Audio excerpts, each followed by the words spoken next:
آدھا سورج اور آدھا سائے میں نہ بیٹھے، بیٹھنا ہو تو مکمل سائے میں بیٹھے، چھاؤں میں بیٹھے، اور بیٹھنا ہو تو مکمل دھوپ میں بیٹھے، اس لیے کہ شیطان کی مجلس ہوتی ہے وہ کون سی؟ آدھا دھوپ آدھی چھاؤں، آدھی دھوپ آدھی چھاؤں، یہ شیطان کی مجلس ہوتی ہے۔ آپ کو حیرت لگتی ہوگی یہ کون سی بات ہے کہ آدھی دھوپ آدھی چھاؤں؟ ہاں، وہ شیطان کی مجلس ہوتی ہے۔ چنانچہ حضرت ابو عیاض رضی اللہ تعالیٰ عنہ سے مروی ہے کہ ایک صحابی رسول صلی اللہ علیہ وسلم تھے، تو نبی کریم صلی اللہ علیہ وسلم نے ان سے کہا، انہوں نے کہا کہ نہا ان یجلس الرجل بین الضحی والظل، اللہ کے نبی صلی اللہ علیہ وسلم، اس صحابی کہتے ہیں اللہ کے نبی صلی اللہ علیہ وسلم نے آدھی چھاؤں آدھی دھوپ میں بیٹھنے سے منع فرمایا ہے، اور فرمایا کہ وہ مجلس الشیطان، وہ شیطان کی مجلس ہوتی ہے۔ یہ روایت مسند احمد کے اندر ہے اور اس کی سند بھی جید ہے۔ تو اس حدیث سے ہمیں معلوم ہوا کہ آدمی کو چاہیے کہ بیٹھے تو مکمل چھاؤں میں بیٹھے، نہیں تو بیٹھے تو مکمل دھوپ میں بیٹھے، آدھی چھاؤں آدھی دھوپ میں نہیں بیٹھنا چاہیے۔ ہو سکتا ہے شیطان کی مجلس ہے اور تم بیٹھو، تمہارے اوپر شیطان لپٹ جائے، تمہارے اوپر سوار ہو جائے، تمہیں خبر نہ ہو۔ اسی طرح سے آدمی کو نہایت ہی سکون اور اطمینان اور وقار کے ساتھ چلنا چاہیے، کھانا چاہیے، پینا چاہیے، اٹھنا چاہیے، بیٹھنا چاہیے، اور ہر چیز میں تأنی ہونی چاہیے، یعنی سکون اور اطمینان ہونی چاہیے۔ ورنہ جلد بازی میں جلدی جلدی کھانا کھا رہا ہے، جلدی جلدی نہا رہا ہے، جلدی جلدی حمام جا رہا ہے، جلدی جلدی باہر آ رہا ہے، جلدی جلدی یہ کام، جلدی، جیسے یہاں سعودیوں کی عادت ہے، سرعہ یلا سرعہ یلا سرعہ، ہر چیز میں جلدی۔ اللہ اکبر، کوئی بھی کام ہو، کھانا کھاؤ یلا سرعہ، یہ بھائی یہ ذرا نیٹ بولڈ پھر یلا سرعہ، ہر چیز میں جلدی جلدی۔ اللہ کے رسول صلی اللہ علیہ وسلم نے فرمایا، اللہ رسول صلی اللہ علیہ وسلم نے فرمایا، ترمذی کی روایت، کہ الاناۃ من اللہ، اطمینان اور سکون یہ اللہ کی صفت ہے، یہ اللہ کا عمل ہے۔ والعجلۃ من الشیطان، اور جلد بازی یہ شیطان کا کام ہے۔ اب اتنا بھی آدمی کو جلد بازی نہ کرنا چاہیے کہ وہ کام بگڑ جائے، نہ ہی اتنی سستی کرنی چاہیے کہ جناب عالی اگر ایک نٹ بولٹ کسنا ہو تو جناب پتہ چلے کہ آپ نے دوپہر کر دی صبح سے، ہے نا، یا آپ کو کوئی کام دیا جائے تو پتہ چلے کہ جناب عالی آپ بڑے ہی انات سے، بڑے ہی یعنی وہ وقتی فوت ہو جائے، اور ٹرین چھوٹ جائے آپ کی، جناب اسی سست رفتاری میں نپے تلے پاؤں رکھ رہے ہیں آپ، اور ٹرین کھڑی ہے جا رہی ہے، اور کہنے نہیں درمیانہ روی اختیار کریں، نہ زیادہ جلدی کریں اور نہ زیادہ ہی سستی کریں، بلکہ اناعت کہتے ہیں درمیانہ روی کو، بالکل ہی اطمینان اور وقار کے ساتھ۔ اسی طرح سے تواضع اور انکساری، شیطان کے اندر تواضع اور انکساری نہیں ہوتی ہے، تواضع اور انکساری کرنی چاہیے۔ غرور، گھمنڈ، تکبر اور بڑ اور لمبی لمبی چھوڑنا، لمبی لمبی ہانکنا، اور اپنے دوسروں کے سامنے اپنے آپ کو بڑا ظاہر کرنا، یہ شیطان کا کام ہے، یہ مسلمان مومن کا کام نہیں ہے، اس لیے کہ کبر یہ شیطان کی صفت ہے۔ اللہ تبارک و تعالیٰ نے قرآن میں فرمایا، وَإِذْ قُلْنَا لِلْمَلَائِكَةِ اسْجُدُوا لِآدَمَ فَسَجَدُوا إِلَّا إِبْلِيسَ، جب ہم نے فرشتوں سے کہا سجدہ کرو آدم کا، تو تمام فرشتوں نے سجدہ کر لیا، الا ابلیس، سوائے ابلیس کے، ابا واستکبر، اس لیے کہ اس نے تکبر کیا، انکار کیا، وَكَانَ مِنَ الْكَافِرِينَ، اور وہ تو تھا ہی کافروں میں سے۔ تو تکبر، غرور، گھمنڈ اور بڑائی، یہ تمام سب چیزیں شیطانی عمل ہیں، یہ مومنوں کے کام نہیں ہیں۔ اسی طرح سے اسراف، فضول خرچی نہیں کرنی چاہیے، تبذیر نہیں کرنی چاہیے، بے جا طور پہ آپ مال کو خرچ کر رہے ہیں، بے جا طور پہ آپ جو ہے فالتو میں کپڑے خرید رہے ہیں، یہ خرید رہے ہیں، اور دنیا بھر یعنی آپ کی ضرورت سے زائد چیزیں خریدنا۔ بعض لوگوں کی عادت ہوتی ہے، پیسہ جیب میں ہے، چلو بھائی یہ خرید لو، وہ چلو وہ خرید لو، فالتو میں کوئی ضرورت نہیں رہتی، لیکن لا کے اس کو کیا کہتے ہیں، شو روم سجا رہے ہیں۔ کیا کر رہے ہیں؟ شو روم سجا رہے ہیں، فالتو پیسے ہیں، وہ فالتو چیزیں ہیں جو تم خرید رہے ہو، کیونکہ یہ تبذیر ہے اور یہ شیطانی عمل ہے۔ اور بعض عورتوں کی بھی فطرت ہوتی ہے، عادت ہوتی ہے، شوہر کو تنخواہ ملی، جیبوں کے اوپر نظر پڑی، چلو مارکیٹ چلتے ہیں، کیا کرنا ہے، وہ بچے کے لیے یہ لینا ہے، اس کے لیے جوتی، سب کچھ موجود ہے، سب کچھ، نہیں کچھ نہ کچھ خریدنا ہی خریدنا ہے، غلط بات ہے بھائی۔ وہ پیسے کی حفاظت کرو، اس پیسے کو رکھو، حق کام کے اندر خرچ کرو۔ حضرت عبداللہ ابن مسعود تبذیر یعنی فضول خرچی کی تعریف کرتے ہیں، کہتے ہیں کہ فضول خرچی کس کو کہتے ہیں۔ چنانچہ حضرت عبداللہ ابن مسعود کہتے ہیں، الانفاق فی غیر حق، بغیر کسی فائدے کے، ناحق طور پر پیسوں کو خرچ کرنا یہ اسراف یعنی تبذیر کہلاتا ہے. اور اسی طرح سے حق چیزوں میں، جائز چیزوں میں پیسے روپے خرچ کرنا یہ تبذیر نہیں کہلاتا ہے. چنانچہ اللہ وحدہ لا شریک نے فرمایا ان المبذرین کانوا اخوان الشیاطین، فضول خرچی کرنے والے یہ شیطان کے بھائی ہوتے ہیں. تو یہ تمام سب چیزیں فضول خرچی کی ہیں. چنانچہ آدمی جب فضول خرچی کرتا ہے تو گویا وہ شیطان کی مشارکت کرتا ہے. شیطان جو ہے کیا کہتے ہیں، شیطان فضول خرچی کرتا ہے اس لیے وہ بھی کرتا ہے.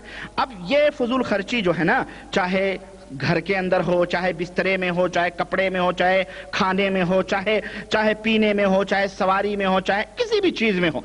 میں یہ نہیں کہتا کہ آپ اچھے سے اچھا نہ کھائیں، اچھے سے اچھا نہ پہنیں، اچھے سے اچھا نہ کریں، سب کچھ اچھا کریں، لیکن فضول خرچی ناحق طور پر دس بسترے آپ کے صرف اپنے رکھے ہوئے ہیں، بیکار کی چیزیں، فالتو چیزیں نہیں کرنی چاہیے.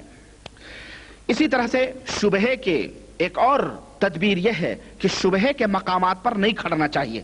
جہاں آپ کی عزت اور آبرو خطرے میں پڑے، جہاں پر کھڑا ہونا آپ کی عزت کو نقصان پہنچا سکتا ہے، آپ کی عزت کو خطرہ لاحق ہو سکتا ہے. شراب کی دکان کے پاس آپ کھڑے ہیں، اب وہاں سے کسی نے نظر پڑی، ارے فلانے مولانا صاحب کو ہم نے شراب کی دکان کے دروازے پہ دیکھا تھا.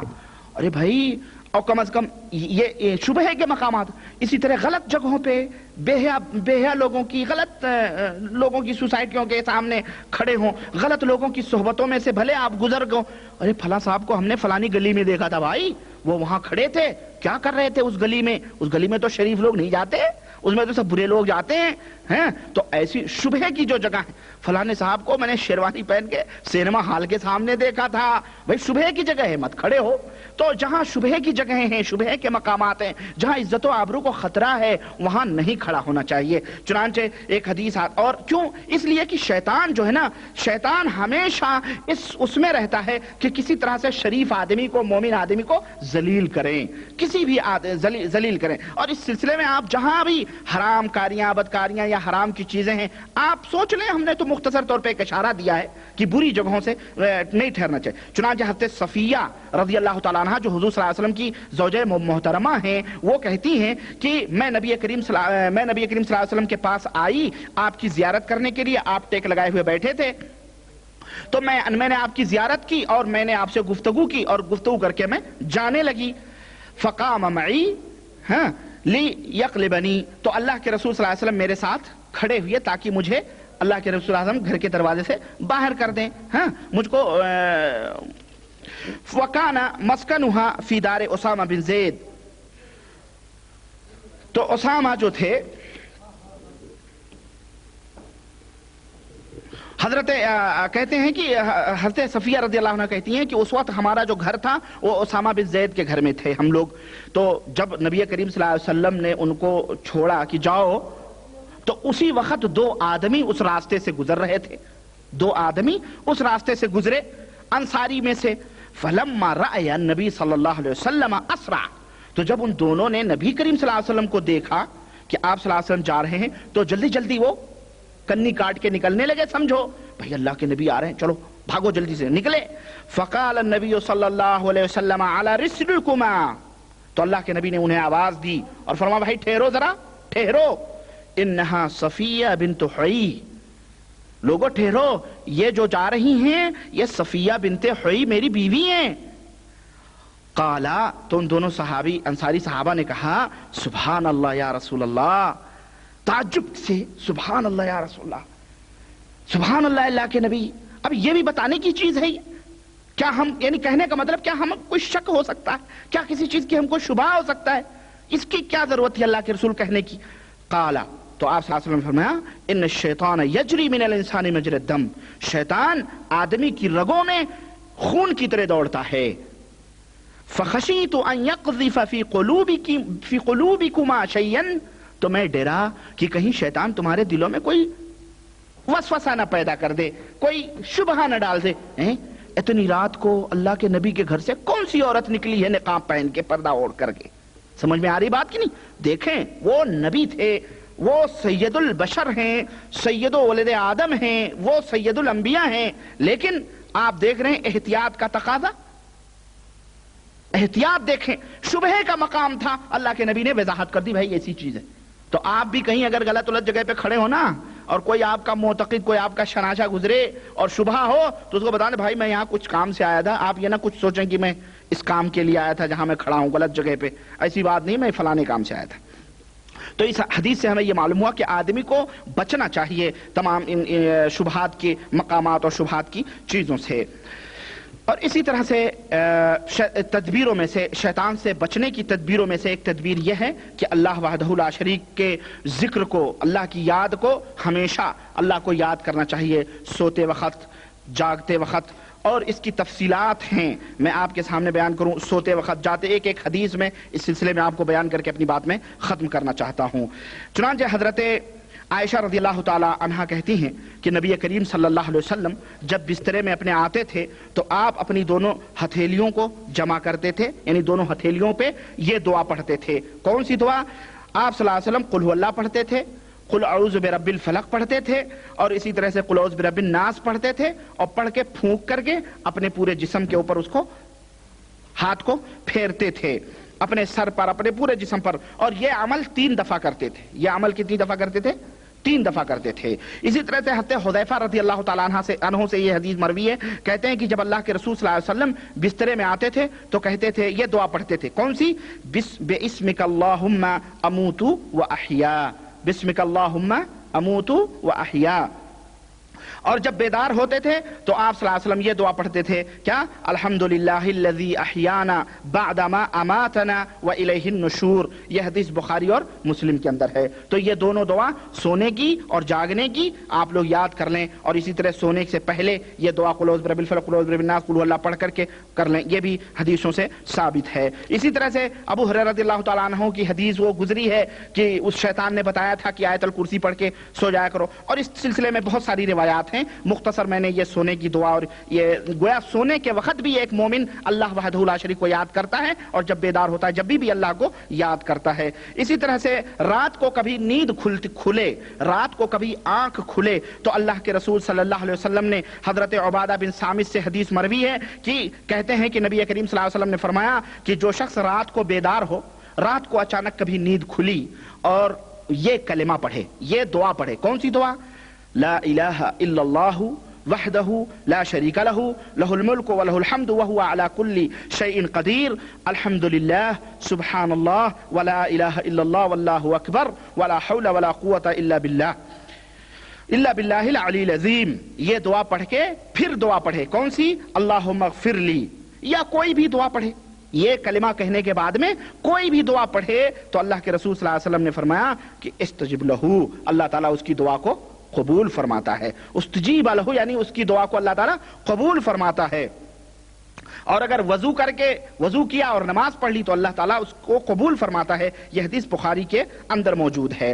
اسی طرح سے آدمی کو، تو اس حدیث سے ہمیں معلوم ہوا کہ رات کو کبھی نیند بیدار ہو تو لا الہ الا اللہ وحدہ لا شریک کی پوری دعا جو میں بتائی یہ آدمی کو پڑھنا چاہیے، اس کا اجر اور اس کا ثواب ملتا ہے۔ اسی طرح سے کوئی گھبراہٹ کا موقع آیا، پریشانی جس کو کہتے ہیں کہ اچانک کسی مصیبت کا آپ کو سامنا پڑا، کسی حادثے کا، آگ لگنے کا، یا کوئی بھی پیر پھسلنے کا، یا کوئی بھی یعنی جس میں آپ مصیبت محسوس کر رہے ہیں، اگر اس طرح کا کوئی حادثہ آپ کو لاحق آیا تو اس وقت کیا کرنا چاہیے؟ حضرت عبداللہ ابن عمرو ابن عاص رضی اللہ تعالیٰ عنہ کہتے ہیں کہ اللہ کے رسول صلی اللہ علیہ وسلم ہمیں کچھ کلمات سکھاتے تھے مصیبتوں کے وقت، اور وہ کلمات کیا تھے کہ اعوذ، یہ دعا تھی، اعوذ بکلمات اللہ التامہ من غضبہ وشر عبادہ ومن ہمزات الشیطان وَأَن يَحْضُرُونَ۔ یہ دعا اللہ کے رسول صلی اللہ علیہ وسلم پڑھتے تھے۔ یہ حدیث ترمذی کی ہے اور یہ حدیث حسن ہے۔ اسی طرح سے گھر سے جب آدمی نکلے، دکان کے لیے، سفر کے لیے،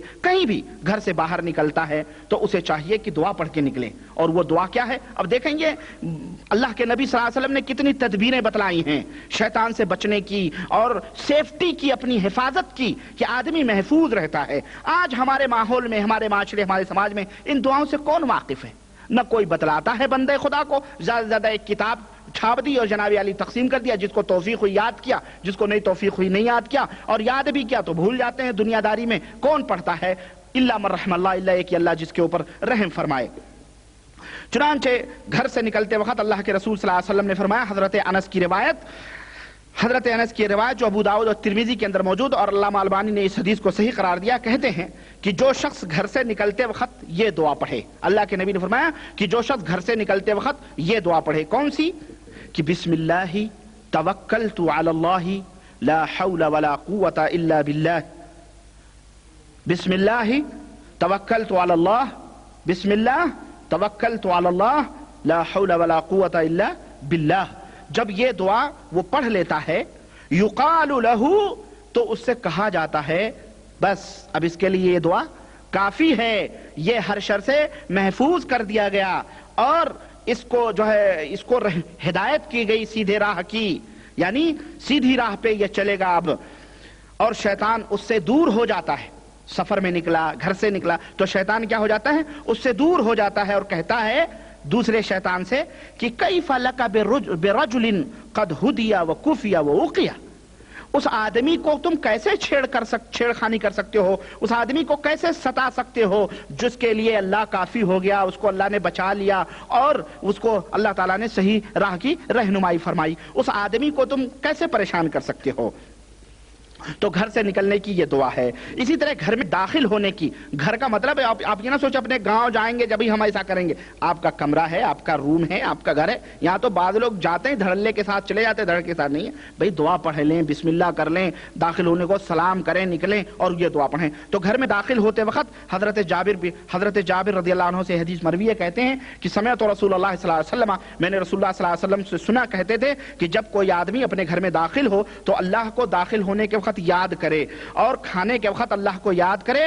جب کوئی آدمی گھر میں داخل ہو اور اللہ کو یاد کرے، کھانے کے وقت اللہ کو یاد کرے، تو شیطان کہتا ہے کہ لا مبیت لکم ولا عشاء، آج نہ اس گھر میں سونے کو ملے گا، نہ اس گھر میں کھانے کو ملے گا۔ اور جب تمہیں کا کوئی گھر میں داخل ہوتا اللہ کو نہیں یاد کرتا، یعنی بسم اللہ نہیں کہتا ہے، کم از کم بسم اللہ تو کر لے آدمی، بسم اللہ کر کے گھر میں داخل ہو، نہیں کرتا ہے، تو شیطان کیا کہتا ہے کہ چلو آج تو اس گھر کے اندر کھانا بھی ملے گا اور اس گھر کے اندر سونے کو بھی ملے گا۔ اسی لیے رات بھر شیطان تشویش کرتا رہتا ہے لوگوں کے کہ بسم اللہ کر کے نہ دروازہ بند کرتے ہیں، نہ بسم اللہ کر کے داخل ہوتے ہیں، تو اس لیے شیطان ان کو پریشان کرتا ہے۔ اسی طرح سے مسجد کے اندر داخل ہونے کی دعا اور مسجد سے نکلنے کی دعا بھی اللہ کے رسول صلی اللہ علیہ وسلم نے بتلائی ہے۔ حضرت انس کی حدیث ہے کہ رسول اللہ صلی اللہ علیہ وسلم جب مسجد میں داخل ہوتے تھے تو کہتے تھے بسم اللہ اللہم صلی علی محمد۔ سنیں، اللہ کے نبی خود پڑھتے تھے اور یہ امت کے لیے ہدایت ہے، بسم اللہ اللہم صلی علی محمد۔ وَإِذَا خَرَجَ قَالَ، اور جب نکلتے تو کہتے تھے بسم اللہ اللہم صلی علی محمد۔ یہ حدیث ترمذی کے اندر ہے اور یہ حدیث حسن ہے، اور اس کی اور ایک روایت تفصیل سے آتی۔ آپ کہیں گے تو پھر تو مسجد میں جانے اور مسجد میں آنے کی دعا یہی ہو گئی؟ نہیں، بعض حدیثوں کی تفسیر کرتی ہیں۔ اس حدیث کے اندر اتنا ٹکڑا ہے، آگے دوسری حدیث جو ابو حمید اور ابو اسید رضی اللہ عنہما سے مروی ہے، کہتے ہیں کہ جب تم میں کا کوئی آدمی مسجد میں داخل ہو تو یہ دعا پڑھے۔ اللہ کے نبی نے فرمایا کہ جب بھی تم میں کا کوئی مسجد میں داخل ہو تو یہ دعا پڑھے، کون سی؟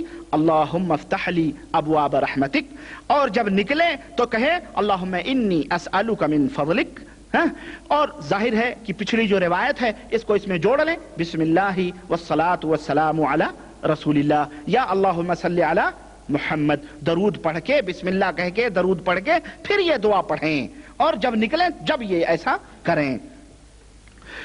اسی طرح نماز شروع کرنے سے پہلے، نماز جب شروع کریں آپ تو بھی دعا پڑھیں۔ چنانچہ حضرت ابو ہریرہ کہتے ہیں کہ اللہ کے نبی صلی اللہ علیہ وسلم جب نماز شروع کرتے تھے اور اللہ اکبر کہتے تھے، میں نے تکبیر تحریمہ اللہ اکبر کہہ کے جب نیت باندھتے تھے تو آپ صلی اللہ علیہ وسلم تھوڑی دیر خاموش رہتے تھے۔ تو میں نے کہا بے ابی و امی، میرے ماں اور باپ آپ کے اوپر قربان ہوں یا رسول اللہ، ارأیت سکوتک بین تکبیر و قراء ما تقول، میں نے آپ کو دیکھا ہے کہ آپ قرات یعنی سورہ فاتحہ اور تکبیر تحریمہ کے بیچ میں کیا پڑھتے ہیں، خاموش رہتے ہیں تو کیا پڑھتے ہیں؟ تو اللہ کے رسول صلی اللہ علیہ وسلم نے فرمایا کہ میں پڑھتا ہوں کون سی دعا؟ اللہم باعد بینی و بین خطایای کما باعدت بین المشرق والمغرب، اللہم نقنی من خطایای کما ينقى الثوب الابيض من الدنس، اللہم اغسلنی من خطایای بالثلج والماء والبرد۔ یہ حدیث صحیح بخاری اور صحیح مسلم کے اندر ہے۔ اس کو دعائے استفتاح بھی کہتے ہیں، یعنی ثنا جو ہم پڑھتے ہیں نا سبحانک اللہم و بحمدک و تبارک اسمک و تعالی جدک، تو یہ بھی صحیح مسلم کی روایت سے ثابت ہے، اور یہ بخاری اور مسلم دونوں کی روایات سے یہ چیز ثابت ہے، تو یہ دعا پڑھنا چاہیے۔ اسی طرح رکوع اور سجدے میں رکوع میں سبحان ربی العظیم سبحان ربی العظیم، سجدے میں سبحان ربی الاعلیٰ، معروف چیز ہے یہ چیزیں، میں ان تفصیلات میں نہیں جانا چاہتا۔ اسی طرح تشہد کے بعد میں سلام سے پہلے جو دعا پڑھے اس میں بھی اللہ کے رسول صلی اللہ علیہ وسلم نے کافی دعائیں بتلائی ہیں، ان میں سے ایک دعا جو معروف ہے، وہ دو دعائیں جو معروف ہیں وہ یہ ہیں کہ آپ صلی اللہ علیہ وسلم، حضرت ابو ہریرہ کہتے ہیں کہ آپ صلی اللہ علیہ وسلم جب تشہد سے فارغ ہوتے تھے تو کہتے تھے کہ 4 دفعہ اعوذ باللہ کہتے تھے، اور اس کے بعد کہتے تھے اعوذ باللہ من عذاب جہنم ومن عذاب القبر ومن فتنة المحیا والممات ومن شر المسیح الدجال، یہ حدیث مسلم کے اندر ہے۔ اسی طرح تشہد اور تسلیم کے بیچ میں، سلام کے بیچ میں آپ صلی اللہ علیہ وسلم پڑھتے تھے اللہم اغفر لی ما قدمت وما اخرت وما اسررت وما اعلنت وما اسرفت وما انت اعلم به منی انت المقدم وانت المقدم وانت المؤخر لا الہ انت، رواہ مسلم، یہ حدیث صحیح مسلم کے اندر ہے۔ اسی طرح سے حضرت عبداللہ ابن عمر رضی اللہ عنہ سے مروی ہے کہ ابو بکر صدیق رضی اللہ تعالیٰ عنہ نے رسول اللہ صلی اللہ علیہ وسلم سے کہا کہ اللہ کے نبی صلی اللہ علیہ وسلم مجھے ایسی دعا بتلائیں جو میں نماز میں پڑھتا رہوں، تو آپ صلی اللہ علیہ وسلم نے انہیں سکھایا اور کہا یہ کہو کہ اللہم انی ظلمت نفسی ظلما کثیرا ولا یغفر الذنوب الا انت فاغفر لی مغفرۃ من عندک وارحمنی انک انت الغفور الرحیم، صحیح بخاری اور صحیح مسلم۔ یہ دعا بھی آپ سلام پھیرنے اور تشہد کے تو سلام پھیرنے سے پہلے اور تشہد کے بعد یہ دعا آپ پڑھیں۔ اسی طرح سلام پھیرنے کے بعد میں جو اذکار اللہ کے رسول صلی اللہ علیہ وسلم سے ثابت ہیں کہ آپ صلی اللہ علیہ وسلم 3 دفعہ استغفر اللہ کہتے تھے، اور اس کے بعد کہتے تھے اللہم انت السلام ومنک السلام تبارکت یا ذا الجلال والاکرام۔ اب اس میں بھی مولویوں نے آگے پیچھے بڑھایا ہے، آپ سوچ لیں، تبارک پتہ نہیں کیا کیا، بہرحال اسی طرح سے آپ صلی اللہ علیہ وسلم کہتے تھے لا الہ الا اللہ وحدہ لا شریک لہ لہ الملک ولہ الحمد وہو علی کل شیء قدیر اللہم لا مانع لما اعطیت ولا معطی لما منعت لا ينفع ذا الجد منک الجد۔ اسی طرح آپ صلی اللہ علیہ وسلم ہر نماز کے بعد 33 دفعہ سبحان اللہ، 33 دفعہ الحمدللہ، 33 دفعہ اللہ اکبر کہتے تھے، اور 100ویں دفعہ آپ لا الہ الا اللہ وحدہ لا شریک لہ لہ الملک ولہ الحمد وہو علی کل شیء قدیر پڑھتے تھے۔ تو آپ صلی اللہ علیہ وسلم نے فرمایا جو یہ پڑھے، جو یہ دعا پڑھے، غفرت خطایاہ وَإِن كَانَتْ مِثْلَ زُبْدِ الْبَحْرِ، زبد البحر، اگر جو شخص نماز کے سلام پھیرنے کے بعد یہ دعائیں پڑھے تو اس کی غلطیاں، اس کی گناہ، اس کی خطائیں اگرچہ سمندر کے جھاگ کے برابر ہو، اللہ سارے گناہوں کو معاف کر دیتا ہے۔ آپ سوچ لیں ہمارے ہاں جیسے یہ کتنی بڑی نعمت سے ہمارے ہاں کے ملے جو ہیں نا، مولانا لوگ عوام الناس بیچاروں کو محروم کرتے ہیں۔ جیسے ہی امام نے کہا السلام علیکم ورحمۃ اللہ، السلام علیکم ورحمۃ اللہ، ویسے ہی مؤذن کہتا اللہم آمین، اور اس کے بعد میں تھوڑی دیر کے بعد پتہ نہیں کیا بدبد کر کے برحمتک یا ارحم الراحمین، خلاص چلو سنت ہے۔ اور اللہ کی قسم مجھے بڑی تکلیف ہوتی ہے، مسجد نبوی میں آپ نماز پڑھو اور مسجد حرم میں آپ نماز پڑھو، یا یہاں پہ جتنی بھی مسجدیں ہیں، لیکن میں نے خصوصی طور پہ رمضان میں جب میں عمرے کے لیے گیا اور وہاں میں نے نوٹ کیا کہ ہمارے ہندوستان اور پاکستان کے لوگ جیسے ہی امام حرم سلام پھیرتے ہیں، اللہ کی قسم ہم نے نظر دوڑائی ایک دفعہ کہ دیکھیں کوئی اور تو اجنبی نہیں ہے، تو دیکھا جتنے شلوار قمیض پینٹ اور کرتے اور پجامے والے ہم کو نظر آئے، سارے ہندوستانی، پاکستانی اور یہ بنگلہ دیشی اس کے اندر ملوث ہیں۔ ہم اور لوگوں کی کیا کریں، ہم اس ملکوں میں نہیں رہتے، ان کے علماء کا یہ فرض ہے کہ اپنے مقتدیوں کو نصیحت کریں، لیکن ہم اپنے لوگوں کو تو کم از کم نصیحت کریں، ان مولویوں کو کم از کم اللہ عقل دے کہ کم از کم جو اللہم آمین کی بدعت جو جاری کی ہے ہاتھ اٹھا کر کے، اس کو بند کر کے یہ سنتوں کو زندہ کریں، اللہ انہیں توفیق دے۔ بڑی تکلیف آپ یہاں بھی دیکھیں، جیسے ہی السلام علیکم ورحمۃ اللہ سے فٹ سے کھڑے ہوتے ہیں اور فوراً نیت باندھ دیے دھڑاک سے اور کھڑے ہو گئے، اور جناب علی پھٹافٹ 2 رکعت 4 رکعت سنتیں ماری اور چلے گئے، اور اعتراض کرنے کو بول دو، پتہ نہیں یہاں تو سعودیہ میں لوگ سنتیں ہی نہیں پڑھتے ہیں، بھاگ جاتے ہیں جیسے امام سلام پھیرتا کچھ دیر بیٹھ کے اپنے اپنے گھر کو چلے جاتے۔ ابے تو جو پڑھا ہے تو اپنی نماز پہ غور کر، تو جو پھٹافٹ کوے کی چونچ مار کے گیا تیری نماز ہو گئی؟ جو دعائیں اللہ کے نبی سے ثابت ہیں وہ پڑھتے نہیں، اور مولویوں نے سکھایا پھٹ سے مارو، پھٹے سے نکلو اور جاؤ۔ حرام ہے اس طرح سے، اللہ کی قسم یہ مذاق ہے نماز کا، اس طرح نہیں کرنا چاہیے۔ امام بیٹھتا ہے، آپ یہاں دیکھ لو، سعودیوں کو بھی دیکھ لو، اس مملکت سعودی عربیہ کے اندر جب تک امام بیٹھا رہے گا مقتدی بیٹھے رہیں گے۔ اکثر یہ دیکھا رحمہ اللہ جو پیچھے نکل جاتا ہے، ورنہ جو سامنے ہے وہ جب تک امام نہیں اٹھتا ہے جلدی نہیں اٹھتے ہیں۔ پڑھتے رہتے ہیں، دعائیں پڑھتے ہیں. ہمارے یہاں اصل میں سب بللے کام کرتے ہیں، بللے مولوی ہیں اور بللے عوام بھی ہیں، اور بنا بنایا حلوہ گپ کرنا چاہتے ہیں، محنت نہیں کرنا چاہتے.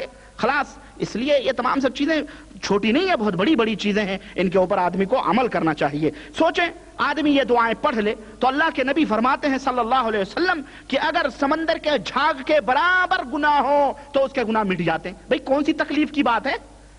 جہاں تم نے 5 منٹ لگائے وہاں 5 منٹ اور صحیح. لیکن نہیں، بہرحال اللہ سے دعا کریں اللہ ہم سب کو ہدایت عطا فرمائے، اور ان عوام الناس کو، ان مولویوں کو خاص طور سے کہ کم از کم لوگوں کو کم از کم یہ دعائیں بتلائیں، سکھائیں.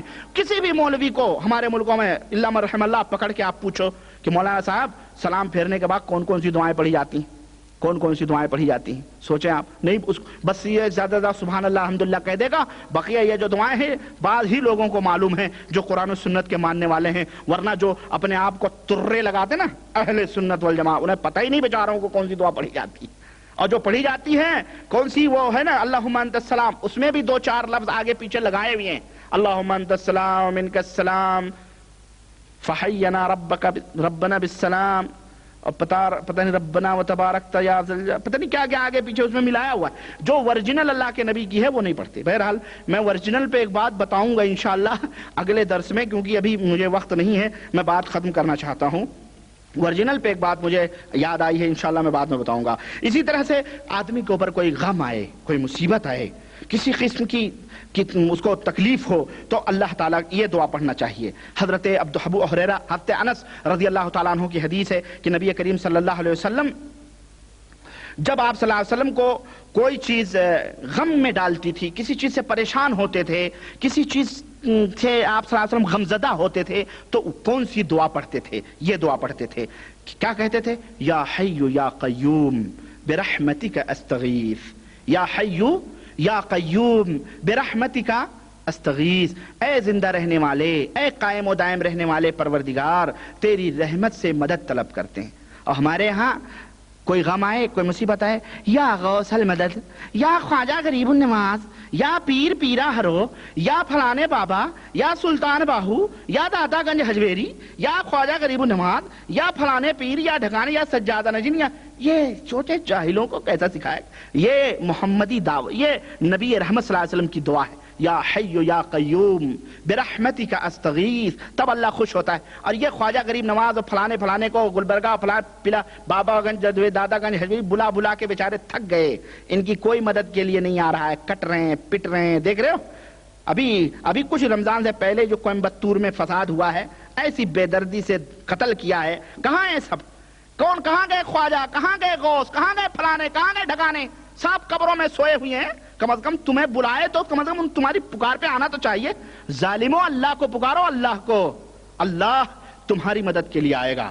اللہ جس کو دینے پہ آئے اسے کوئی روک نہیں سکتا، اور اللہ روکنے پہ آئے تو اسے کوئی دے سکتا ہرگز نہیں دے سکتا. وہ اللہ ہے. کہتے ہیں ہم اللہ کا وسیلہ لیتے ہیں، فلانے کا وسیلہ. اللہ کو تمہارے نٹ بولٹ کی کیا ضرورت ہے؟ یہ نٹ بولٹ ہیں جو تم بیچ میں لگا رہو. اللہ وحدہ لا شریک سب کی سنتا ہے. یہ تمہارے للو پنچو کی ضرورت نہیں ہے اللہ کو. اللہ وحدہ لا شریک اپنے بندے کو ڈائریکٹ سمجھتا ہے. کون سمجھائے؟ اللہ رب العزت ہے. یہ حدیث ترمذی کی ہے، سمجھ رہے ہیں؟ تو اللہ وحدہ لا شریک، یا حی یا قیوم برحمتک استغیث. اسی طرح سے جب کوئی دشمن سے ملاقات ہو، کوئی دشمن آپ کی نظروں کے سامنے آئے، کوئی دشمن کوئی قسم کا دشمن ہو سکتا ہے، شیر ہو سکتا ہے، بچھو ہو سکتے ہیں، سانپ ہو سکتے ہیں، انسان ہو سکتے ہیں، شیطان ہو سکتے ہیں، کوئی بھی دشمن ہو سکتا ہے. آپ اس سے ملاقات کریں، یا زیادہ طاقتور آدمی آپ کے سامنے آ رہا ہے، آپ کو خوف مار ور دے گا، اس طرح کی کوئی ڈر آئے تو اللہ کے رسول صلی اللہ علیہ وسلم، حضرت ابو موسیٰ اشعری رضی اللہ تعالیٰ عنہ کی روایت کہ نبی کریم صلی اللہ علیہ وسلم جب کسی قوم سے آپ کو خوف ہوتا تھا، کسی قسم کا خطرہ ہوتا تھا، ڈر ہوتا تھا، تو کہتے تھے اللہم ان نجعلک فی نحورہم ونعوذ بک من شرورہم. اللہم ان نجعلک فی نحورہم ونعوذ بک من شرورہم. یہ حدیث ابو داؤد کے اندر ہے اور نسائی کے اندر ہے، اور حاکم نے اس حدیث کو صحیح قرار دیا ہے. تو اس حدیث سے معلوم ہوا کہ یہ دعا پڑھنی چاہیے. اسی طرح سے جب قرض ہو آدمی کے اوپر، زیادہ مقروض ہو گیا، اس کے اوپر قرضوں کا بوجھ رکھا ہوا ہے، تو اللہ کے نبی نے اس وقت بھی دعا بتلائی ہے. اللہ کے رسول صلی اللہ علیہ وسلم فرماتے ہیں، حضرت علی بن ابی طالب سے روایت ہے کہ جب میں اپنے قرض سے پریشان ہو گیا تو میں اللہ کے نبی صلی اللہ علیہ وسلم کے پاس آیا، تو آپ سے میں نے کہا اللہ کے نبی میری مدد کرو، کچھ بھی کرو، میں بڑا مقروض ہو گیا ہوں. یعنی حضرت علی نہیں بلکہ ان کا ایک کوئی بیچارہ غلام تھا، وہ آیا، یہ حضرت علی کی روایت ہے، وہ بیان کرتے ہیں، کوئی غلام آیا، اس نے کہا اللہ کے نبی میں غلام ہوں اور میرا مالک مجھ سے اتنے پیسے مانگ رہا ہے، اتنا 20,000 دے دو، 10,000 دے دو تو میں تمہیں آزاد کر دوں گا، اب میں تھک چکا ہوں، اللہ کے نبی میری مدد کریں، میں مقروض ہوں، کچھ کریں. تو اللہ کے نبی صلی اللہ علیہ وسلم نے فرمایا الا اعلمک کلمات. حضرت علی رضی اللہ تعالیٰ عنہ کے پاس آیا وہ شخص، تو حضرت علی نے کہا کیا میں تمہیں وہ بات نہ بتلا دوں جو مجھے نبی کریم صلی اللہ علیہ وسلم نے بتلائی تھی؟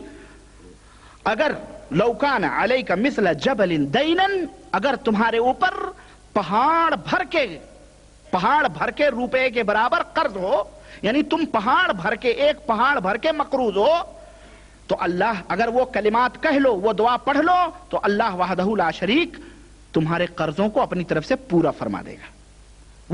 وہ دعا کیا ہے؟ کہتے ہیں کہ اللہ کے نبی نے مجھے سکھایا کہ یہ بات کہو، یہ دعا پڑھو. کون سی؟ اللہم اکفنی بحلالک، اللہم اکفنی بحلالک عن حرامک واغننی بفضلک عمن سواک، واغننی بفضلک عمن سواک. یہ حدیث ترمذی کے اندر ہے اور اس کی سند حسن ہے اور علامہ البانی نے بھی اس کو صحیح قرار دیا ہے. تو اس حدیث سے معلوم ہوا کہ یہ دعا پڑھنے سے آدمی کا قرض دور ہو جاتا، اللہ تعالیٰ غیبی طور پر اس کی مدد فرماتا ہے. تو یہ دعائیں آپ لوگ بھی، ہم سب بھی یاد کریں.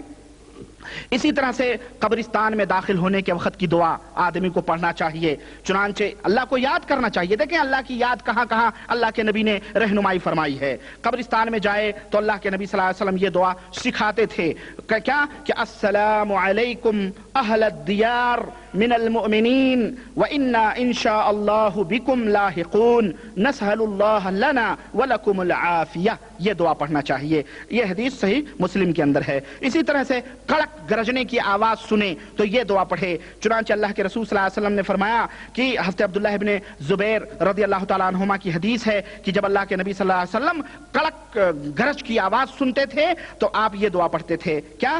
سبحان الذی یسبح الرعد بحمدہ والملائکہ من خیفتہ. یہ حدیث صحیح بخاری کے اندر ہے. صحیح بخاری کے اندر نہیں بلکہ اس حدیث کو بخاری نے اپنی کتاب الادب المفرد جو ان کی کتاب ہے اس میں اس حدیث کو ذکر کیا ہے اور علامہ البانی نے اس کی سند کو موقوف قرار دیا ہے. صحیح ہے اور موقوف ہے. اسی طرح سے چاند دیکھنے کے وقت کی دعا اللہ کے رسول صلی اللہ علیہ وسلم نے فرمایا جب کوئی چاند دیکھے تو یہ دعا پڑھے اللہ اکبر اللہ اکبر اللہم اہلہ علینا بالامن والایمان والسلامت والاسلام والتوفیق لما تحب وترضى ربنا وربک اللہ. یہ حدیث دارمی اور ترمذی کے اندر موجود ہے اور علامہ البانی نے اس حدیث کو صحیح قرار دیا ہے. اسی طرح سفر میں جب نکلے تو یہ دعا پڑھے. کون سی؟ اللہ کے نبی نے حضرت ابو ہریرہ سے کہا کہ جب حضرت ابو ہریرہ نے کہا کہ اللہ کے رسول صلی اللہ علیہ وسلم نے فرمایا کہ جب تم میں کا کوئی سفر کرنا چاہے تو یہ دعا پڑھے. وہ بھی پڑھے اور جو اس کے پیچھے رہے وہ بھی پڑھے. کیا؟ استودعکم اللہ. جو اسے سفر کرنے جا رہا ہے نا تو اس کو جو سیاف کرنے جاتا ہے اس کو جو چھوڑنے جاتا ہے وہ کیا کہے؟ استودعکم اللہ الذی لا تضیع وداعہ. یہ دعا پڑھے. یہ حدیث ابن ماجہ کے اندر ہے. اسی طرح سے سواری کے اوپر سوار ہوتے وقت کون سی دعا پڑھنی چاہیے؟ اللہ کے رسول صلی اللہ علیہ وسلم حضرت عبداللہ ابن عمر کہتے ہیں کہ جب سواری کے اوپر بیٹھتے تھے اور سفر کے لیے جب آپ کی سواری نکل پڑتی تھی تو آپ 3 دفعہ تکبیر کہتے تھے، اللہ اکبر اللہ اکبر اللہ اکبر. پھر کہتے تھے سبحان الذی سخر لنا هذا وما كنا له مقرنين وانا الى ربنا لمنقلبون. اللهم انا نسألك في سفرنا هذا البر والتقوى ومن العمل ما ترضى. اللهم هون علينا سفرنا هذا واطو عنا بعده. انت الصاحب فی السفر والخلیفۃ فی الاہل اللہم انی اعوذ بک من وعثاء السفر وکآبۃ المنظر وسوء المنقلب فی المال والاہل. اور یہ دعا پڑھتے تھے سفر میں، اور جب سفر سے لوٹتے تھے اپنے گھر کی طرف تو آپ کہتے تھے آئبونا تائبونا عابدونا لربنا حامدون. یہ حدیث صحیح مسلم کے اندر موجود ہے. اسی طرح سے جب آپ اپنے کسی بھی جگہ اپنی سواری سے اترتے تھے یا کسی جگہ جاتے تھے تو آپ یہ دعا پڑھتے تھے، کیا کہ اعوذ بکلمات اللہ التامات من شر ما خلق. آپ نے فرمایا جو یہ دعا پڑھے، جیسا پیچھے گزرا ہے کہ اس کو کوئی تکلیف نہیں ہوگی. اسی طرح کھانے اور پینے کے وقت اللہ کو یاد کرنا، اسی طرح چھینک کے وقت اللہ کو یاد کرنا، مرغا بولے اور گدھا بولے تو اس وقت اللہ کا ذکر کرنا، اور پیچھے محاضرے میں میں نے اس کی تفصیلات آپ کے سامنے بتا دی ہیں. اسی طرح کہیں کسی مجلس میں بیٹھا رہے اور جب وہاں سے اٹھے اور دنیا جہان کی باتیں ہوں، لیکن جب وہ اٹھے اس مجلس سے تو یہ دعا پڑھے. کون سی؟ اللہ کے رسول صلی اللہ علیہ وسلم نے فرمایا کہ جو شخص کسی ایسی مجلس میں بیٹھے جہاں فالتو باتیں ہو رہی ہیں، ادھر ادھر کی دنیاوی باتیں ہو رہی ہیں، لیکن اٹھنے سے پہلے وہ یہ دعا پڑھ لے. کون سی؟ اللہ سبحانک اللہم وبحمدک اشہد ان لا الہ الا انت استغفرک واتوب الیک. تو اللہ کے نبی فرماتے جب یہ دعا پڑھ لے تو اس مجلس میں جتنے بھی گناہ، غلط بات صحیح جو بھی گناہ ہوئے رہتے ہیں، اللہ تعالیٰ اس کی گناہوں کو معاف فرما دیتا ہے.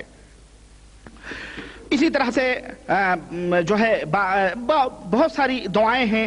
صبح اور شام کی دعا حضرت شداد بن اوس کہتے ہیں کہ نبی کریم صلی اللہ علیہ وسلم نے فرمایا کیا میں تمہیں سید الاستغفار بتا دوں؟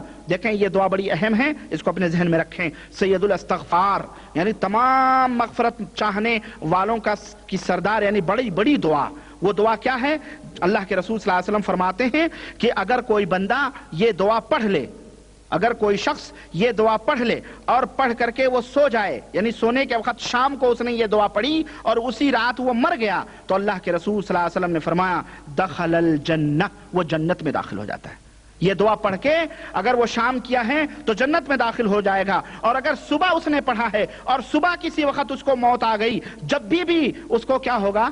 جنت میں داخلہ ملے گا. وہ دعا کیا ہے؟ یہ دعا ہے اللہم انت ربی لا الہ الا انت خلقتنی وانا عبدک وانا علی عہدک ووعدک ما استطعت اعوذ بک من شر ما صنعت ابوء لک بنعمتک علی وابوء بذنبی فاغفر لی فانہ لا یغفر الذنوب الا انت.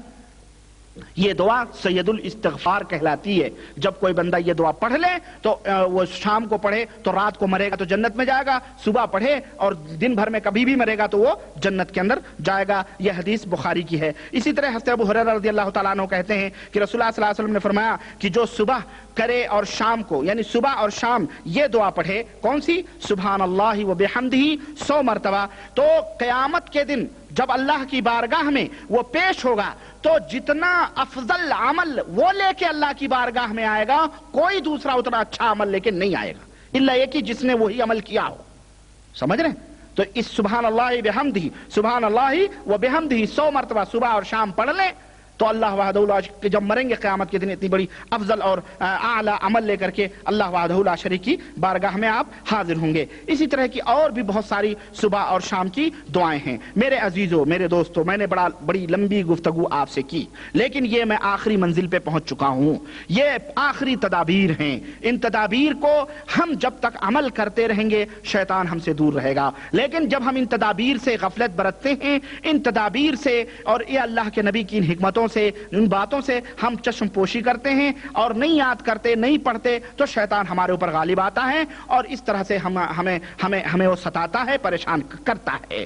انشاءاللہ تبارک و تعالی اب جو ہماری منزل ہوگی دوسری، وہ منزل ہوگی علاج اور معالجے کی، کہ سوئے اتفاق سے اگر کسی کو کسی شیطان نے پکڑا ہے، اس کو سوار ہے، جیسے ہمارے یہاں کہتے ہیں، ہمارے یہاں تو عجیب و غریب سواریاں آتی نہیں، کہتے ہیں شہید بابا کی سواری ہے. کس کے اوپر؟ وہ شرابی کبابی کے اوپر شہید بابا ہے. وہ ناپاک عورت کے اوپر فلانے بابا کی سواری آ رہی ہے، غازی بابا کی آ رہی ہے، وہ خواجہ اجمیری کی سواری آ رہی ہے، فلانے پیر کی آ رہی ہے، اور کبھی وہ نماز نہیں پڑھتے، کبھی روزے نہیں رکھتے. ناپاک عورت اگر وہ شہید ہے، وہ غازی ہے، وہ ولی ہے، تو تیری سواری کے لیے وعدہ نعوذ باللہ. اگر وہ ولی ہے تو زندگی میں تو ولی اللہ اگر وہ ولی ہے تو اللہ تعالیٰ نے تو حرام کیا ہے کہ کسی عورت کے ہاتھ کو کوئی اجنبی عورت کے ہاتھ کو چھوئے جائے کہ اس کے اوپر سوار ہو، نعوذ باللہ. اور وہ تو مر گیا بیچارہ، اس کی روح تو یا تو جنت میں ہوگی یا جہنم میں ہوگی، اللہ ہی جانتا ہے. اور اگر تم کہتے ہو کہ نہیں غازی بابا کی سواری آتی ہے، شہید بابا کی آتی ہے، پانچوں پیر کی آتی ہے، فلانے بابا کی آتی ہے، تو گویا وہ ولی نہیں تھے، وہ شیطان تھے جن کی روحیں جیسا کافر لوگ کہتے ہیں نا بھٹک رہی ہیں، تو ان کی روحیں بھٹک رہی ہیں اور لوگوں کو اپنے اپنے جیسے گندے لوگوں کو پکڑتی ہیں، نعوذ باللہ. یہ تمام سب چیزیں خرافات ہیں. انشاءاللہ تبارک تعالیٰ اگلی مجلس جو اگلے جمعرات کو آ رہی ہے، ہم علاج اور معالجے کے تعلق سے کچھ باتیں بہت تفصیل کے ساتھ اس کو آپ کے سامنے رکھنا چاہتے ہیں، کیونکہ آپ لوگ بھی ان باتوں کے منتظر ہیں، اور چونکہ وہ دوا ہے، تمام گفتگو اور تمام لیکچر کا وہ نچوڑ ہے، اس لیے آپ بھی سننا چاہیں گے اس کو. آپ لوگوں سے یہ درخواست ہے چلتے چلتے کہ آپ لوگ ذرا سویرے آیا کریں، تاکہ ہم پروگرام سویرے ختم کر دیا کریں، بند کر کے آپ شروع کر کے آپ لوگ دیر سے آتے ہیں تو ذرا مشکل ہو جاتی ہے. بہرحال اللہ وحدہ لا شریک سے دعا ہے کہ اللہ تبارک تعالی ہمیں اور آپ کو نیک عمل کرنے کی توفیق عطا فرمائے، اور ہم سب کو قرآن و سنت پہ عمل کرنے کی توفیق عطا فرمائے. آمین یا رب العالمین. وصلی اللہ علی نبینا محمد وعلی آلہ وصحبہ اجمعین. والسلام علیکم ورحمۃ اللہ وبرکاتہ. اور جیسا کہ اعلان کے مطابق آپ کو پتہ ہے کہ انشاءاللہ تبارک تعالی سوال و جواب کی مجلس ایک ہفتہ مکمل اس پروگرام کے علاج اور معالجہ کے بعد انشاءاللہ تعالی ہوگی، مجلس خاص ہوگی جس میں مکمل سوال و جواب ہوں گے. آپ حضرات اپنے گھر سے جو بھی ذہن میں سوال بالخصوص موضوع کے تعلق سے، لیکچر کے تعلق سے، وہ شبہات، وہ کوئی چیز چھوٹی، کوئی بات سمجھ میں نہیں آئی، وہ آپ پوچھ سکتے ہیں. اس کے لیے خاص ایک ہفتہ میں انشاءاللہ تعالی رکھوں گا. اللہ تعالی ہم سب کو نیک عمل کرنے کی توفیق عطا فرمائے. وصلی اللہ علی نبینا محمد وعلی آلہ وصحبہ اجمعین. السلام علیکم ورحمۃ اللہ وبرکاتہ. اگر کوئی سوال ہے تو آپ لائیں.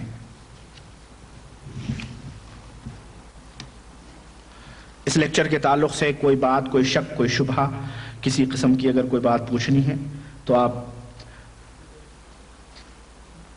پوچھ سکتے ہیں.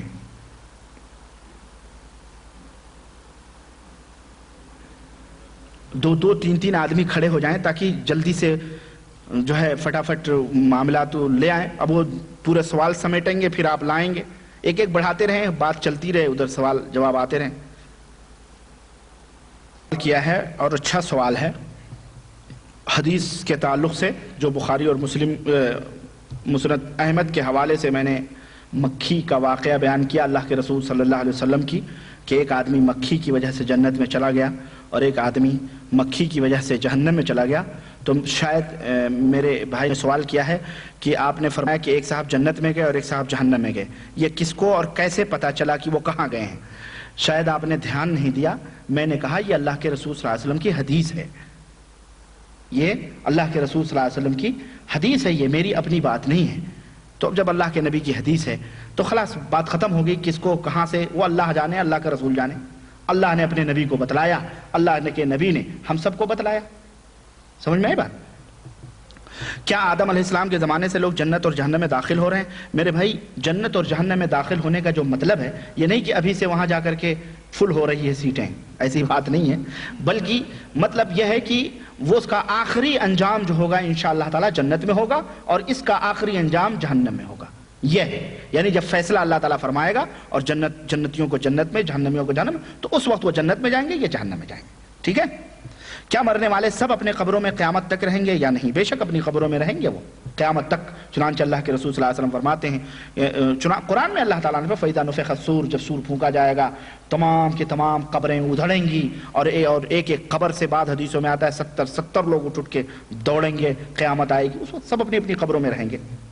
کیا فی الحال جنت اور جہنم خالی ہیں؟ بے شک جنت اور جہنم فی الحال خالی ہیں.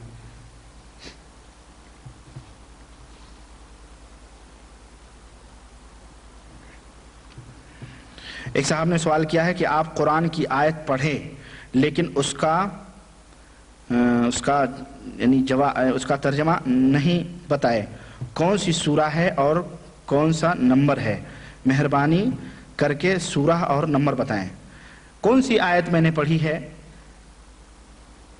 ہم نے تو کئی آیتیں پڑھی ہیں. اب اس میں کون سی آیت آپ کو مطلوب ہے؟ آپ کو لکھنا چاہیے کہ آپ نے یہ آیت پڑھی ہے، یعنی قرآن کا ایک دو لفظ بتاتے تو مجھے یاد آتا، میں نے تو دسیوں آیتیں قرآن کریم کی پڑھی ہیں آپ کے سامنے، یعنی جتنی بھی ہم نے آیتیں اور سوریں پڑھی ہیں۔ اچھا اچھا، چلیں پھر انشاءاللہ میں آخر میں اس کو لے آؤں گا، آخر میں اس کی فہرست بنا کے رکھ دوں گا کہ یہ۔ اچھا میں بھول گیا، بیچ میں نے بتایا نہیں نا، حالانکہ میری عادت ہے کہ میں سورہ نمبر اور آیت نمبر بتاتا ہوں، چلے معاف کیجئے، انشاءاللہ آئندہ میں اس کی پوری لسٹ لا کے رکھوں گا، اللہ جزائے خیر دے۔ کیا شرک اصغر کرنے والا جنت میں کبھی نہیں داخل ہوگا؟ ایسی بات نہیں، شرک اصغر یعنی ریاکاری کرنے والا ایسا نہیں ہے کہ وہ جنت میں کبھی داخل نہیں ہوگا، اللہ سے توبہ کرے وہ، ٹھیک ہے، اور اللہ تعالیٰ اسے چاہے گا تو معاف کرے گا اور جنت میں داخل کرے گا اس کو۔ ایک بھائی نے سوال کیا ہے کہ بنا ٹوپی کی نماز پڑھنا صحیح ہے یا نہیں؟ کتاب و سنت کی روشنی میں تفصیل سے وضاحت کیجئے، عین نوازش ہوگی۔ میرے بھائی ٹوپی بغیر ٹوپی کی نماز پڑھنا درست ہے، صحیح ہے، اس میں کوئی قباحت نہیں ہے، نہ ہی اجر و ثواب میں کوئی کمی ہے۔ اس سلسلے میں صحیح مسلم کے اندر کئی روایتیں آتی ہیں، اور ترمذی کے اندر بھی کئی روایتیں موجود ہیں حضرت جابر سے اور مختلف صحابہ سے۔ میرے بھائی دیکھیں، اسلام کے اندر سطر چھپانا واجب ہے کہ نہیں؟ سطر چھپانا نماز کے لیے ضروری ہے کہ نہیں ہے؟ ہر ایک، یعنی بلا کسی اختلاف مذہب کے آپ سوچیں، سطر چھپانا فرض ہے نماز کے لیے، ہے کہ نہیں؟ یہ سب مانتے ہیں۔ اور سطر کہاں سے کہاں تک ہے؟ یہ بھی سب مانتے ہیں کہ ناف سے لے کر مرد کا سطر کیا ہے؟ گھٹنا ہے، اور عورت کا سطر پورا سر، سمجھو پورا سطر ہی سطر ہے عورت، اور یہ سطر کا چھپانا فرض ہے۔ اسی طرح سے اللہ کے رسول صلی اللہ علیہ وسلم نے فرمایا کہ اگر کسی کے پاس کپڑے ہیں تو آدمی کو چاہیے کہ کم از کم اپنے کندھوں کے اوپر اپنے کپڑے رکھ کر کے نماز پڑھے، یعنی اس کے کندھے کھلے ہوئے نہیں ہونے چاہیے۔ سر کسی نے بھی سطر میں نہیں شامل کیا ہے، ایک نقطہ آپ ذہن میں رکھیں، یہ سر جو ہے یہ سطر میں آتا ہی نہیں ہے، تو جب سطر میں نہیں آتا ہے تو اس کا چھپانا ضروری کہاں؟ کوئی کہتا ہے اگر سر سطر میں آتا تو حج جیسا اہم عمل اور حج جیسی اہم عبادت اللہ تعالیٰ یہ نہ کہتا اپنے بندوں کو کہ اپنے سروں کو کھول کر کے جاؤ، سطر کھول کے جاؤ، نعوذ باللہ۔ اسلام کے اندر کوئی عبادت ایسی نہیں ہے جو سطر کھول کر کے کی جائے، نعوذ باللہ، ٹھیک ہے؟ تو میرے بھائی کسی نے بھی سر کو سطر میں نہیں شامل کیا ہے، اور اس سلسلے میں کئی حدیثیں ہیں کہ صحابہ کرام رضوان اللہ علیہم اجمعین، حضرت جابر، ایک صحابی پہنچے، وہ کپڑا ٹانگ کر کے نماز پڑھ رہے تھے، جب وہ نماز سے فارغ ہوئے تو ایک تابعی رہے ہوں گے کوئی، انہوں نے کہا آپ کپڑا ٹانگے ہوئے ہیں اور جو ہے ایک ہی کپڑے میں نماز پڑھ رہے ہیں۔ ایک ہی کپڑے میں کیسے نماز پڑھتے تھے معلوم ہے آپ کو؟ چادر ہوتی تھی، چادر کو گلے میں باندھ لیتے تھے، ہاں، تو یہ چادر یہاں سے لے کے گھٹنوں تک ہوتی تھی، گھٹنوں کے نیچے تک، اس طرح سے وہ ایک کپڑے میں نماز پڑھتے، جیسے لنگی ہے، اتنی لمبی لنگی ہو کہ آپ یہاں باندھ لیں تو مطلب آپ پورا سطر آپ کا وہی ہے، ٹھیک ہے؟ ایک کپڑا ہی ہو، اور دو کپڑے کیا ہوئے کہ آپ ایک تہبند پہن لیں، ایک کندھا ڈھک کے نماز پڑھ لیں، یہی صحابہ کرام، تو وہ ایک ہی کپڑے میں نماز پڑھ رہے تھے حضرت جابر، اور ایک کپڑا ٹنگا ہوا تھا۔ انہوں نے کہا آپ بھی کیا کر رہے ہیں؟ ایک کپڑا ٹنگا ہوا ہے اور آپ اسی طرح نماز پڑھ رہے ہیں۔ انہوں نے کہا اس سے پہلے تمہیں کبھی دو کپڑے نصیب ہوئے تھے نبی کے زمانے میں؟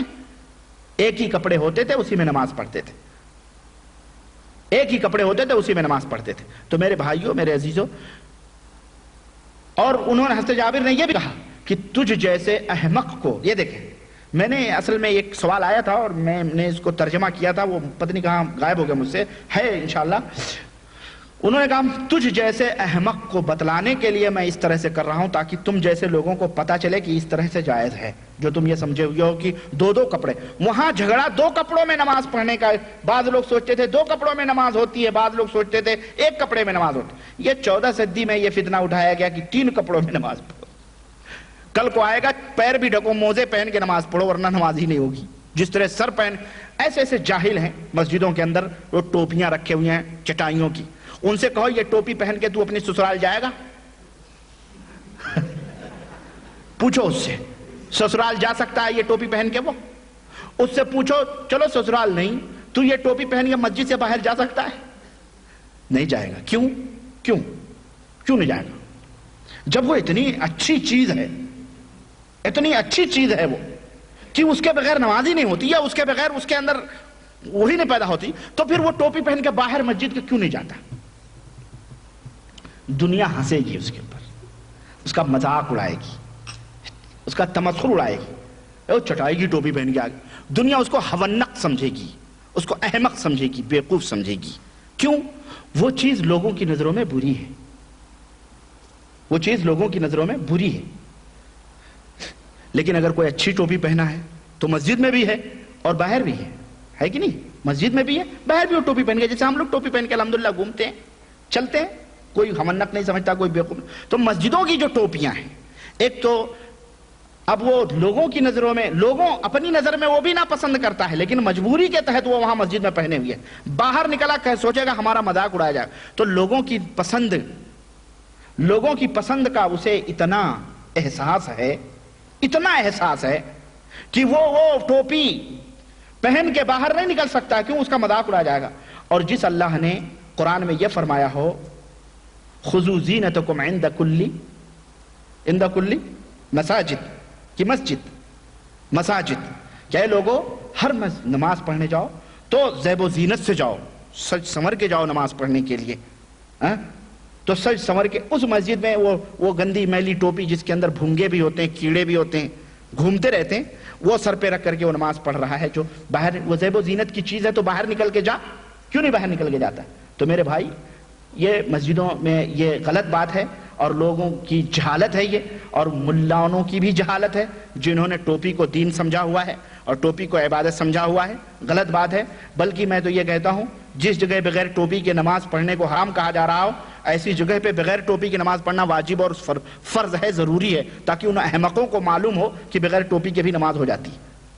سمجھ میں آئے بات؟ تو یہ جھگڑے کی بات نہیں ہے، نہیں کی اختلاف کی بات ہے، یہ جہالت کی بات ہے۔ میں ایک جگہ ایک مسجد میں نماز پڑھ رہا تھا، اور جناب علی جیسے ہی میں نیت باندھا بغیر ٹوپی کے اکثر چلا جاتا تھا نماز۔ اب وہ جماعت ایک مسجد تھی مشہور، ہمارے یہاں مسجدیں بٹی ہوئی ہوتی ہیں نا، یہ فلانے کی مسجد، یہ فلانے کی مسجد، یہ غوثیہ مسجد، یہ قادریہ مسجد، یہ فلانی مسجد، اب نام کیا لوں میں۔ تو وہ تھی بیچارے بھولے بھالے اللہ والوں کی مسجد ہے نا، پھیرے جو لگاتے ہیں، اللہ انہیں جزائے خیر دے، ہدایت دے۔ اب وہ نماز میں پڑھنے لگا، وہ اٹھا کے ایک نے ٹوپی رکھ دی، وہی میں نے نیچے اتار دی نماز ہی میں، پھر میں نے پھر دوسری رکعت میں پھر اس نے رکھ دی، پھر میں نے نیچے پھینک دی۔ جب میں سلام پھیرا تو میں اس کو پکڑا، میں بولا تم نے ٹوپی کیوں رکھی؟ بولے بغیر ٹوپی کی نماز نہیں ہوتی۔ میں نے کس نے کہا بغیر ٹوپی کی نماز نہیں ہوتی؟ تم اپنی بیماریاں ہمارے تک منتقل کرنا چاہتے ہو؟ میں نے اس کو جھاڑی، اللہ کی قسم، اللہ شاہد ہے، اللہ شاہد ہے، اس میں سے کئی بھنگے نکلے، چھوٹے چھوٹے کیڑے، مطلب وہ جو اڑتے ہیں اس میں پھنسے ہوئے۔ میں نے کہا یہ گندگی تمہارے سر میں ڈالنا چاہتے ہو؟ شرم کرو کچھ۔ کس نے کہا نماز نہیں ہوتی تو بغیر ٹوپی کے؟ چپ ہو گیا وہ سب بیٹھے ہوئے تھے نماز کے بعد، کوئی کچھ نہیں بولا، وہ جانتے تھے کہ یہ آدمی ہے، یعنی میں پینٹ شرٹ میں تھا اس لیے وہ بیچارہ کوئی اجنبی رہا ہوگا، سمجھا ہوگا ایسا، اس لیے بہرحال وہ میرے بھائی یہ جہالت ہے، ان سب چیزوں کے درمیان اختلاف نہیں کرنا چاہیے، بلکہ یہ پرلے درجے کی غرض جہالت ہے۔ کیا غیر محرم کا علاج کرنا جائز ہے؟ کتاب و سنت کی روشنی میں وضاحت کیجیے۔ اگر اس علاج سے مراد یہ جناتوں کا علاج وغیرہ اگر آپ لے رہے ہیں، تو اگر آپ کو اللہ توفیق دے اور آپ کو جو میں تدابیر آگے بتاؤں گا علاج کا طریقہ وغیرہ، اگر آپ اس حساب سے علاج کر رہے ہیں تو اس کے لیے ضروری ہے کہ اس لڑکی کے ساتھ میں اس کا بھائی یا اس کا باپ آپ کے ساتھ موجود ہونا ضروری ہے، ورنہ اگر وہ اکیلی ہے تو آپ اس کا علاج ہرگز نہیں کر سکتے، ٹھیک ہے؟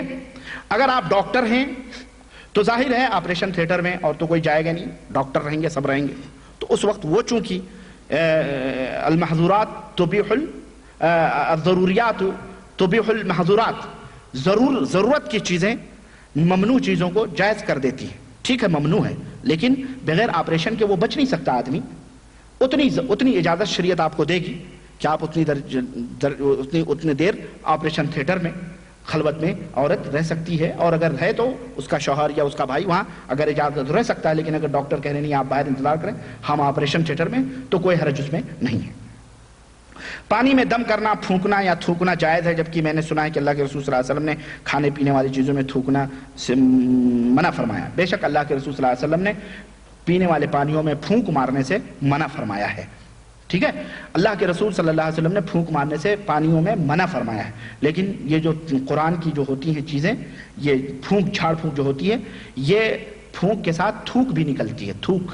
تو چونکہ اس لعاب کے اندر قرآن پڑھا گیا ہے، اس لیے اللہ کے رسول صلی اللہ علیہ وسلم نے بھی اس کا علاج کیا ہے اس طرح سے کہ آپ کانا یتفلو، آپ تھوک، ایسا تھوک پھونکتے تھے کہ اس کے ساتھ ہلکی تھوک بھی نکلتی تھی. یہ جائز ہے اور حدیث سے یہ ثابت ہے. اچھا یہ بھی ہو گیا. ایک صاحب نے سوال کیا ہے کہ ایک شخص، اچھا ایک صاحب، اب سوالات نہیں ہے بس یہ آخری ہے. ایک صاحب نے سوال کیا ہے کہ ایک شخص اکثر و بیشتر 100 یا 125 کلومیٹر کی دوری پر کمپنی کی جانب سے سفر کرتا رہتا ہے اور ہر ہفتہ 10 دن میں وہ مقام پر بھی آتا ہے، مگر مقام پر ایک دن یا اس سے کچھ کم یا زیادہ ٹھہرنے کا موقع ملتا ہے، دوبارہ پھر وہ سفر میں چلا جاتا ہے. اس کی نماز کے متعلق کیا مسئلہ ہے؟ اس کی نماز کے متعلق یہ مسئلہ ہے کہ وہ جب سفر میں جائے گا تب وہ نماز کو قصر کرے گا، لیکن جب وہ اپنے مقام پہ لوٹ کے آئے گا، بھلے وہ ظہر کے ٹائم اپنے مقام پہ لوٹ کے آتا ہے، اگر ظہر کا ٹائم ہے تو وہ اتمام کرے گا، یعنی پوری نماز پڑھے گا. ٹھیک ہے، لیکن جب وہ سفر میں رہتا ہے وہ سفر میں قصر کر سکتا ہے. وصلی اللہ علی نبینا محمد وعلی آلہ وصحبہ اجمعین. والسلام علیکم ورحمۃ اللہ وبرکاتہ.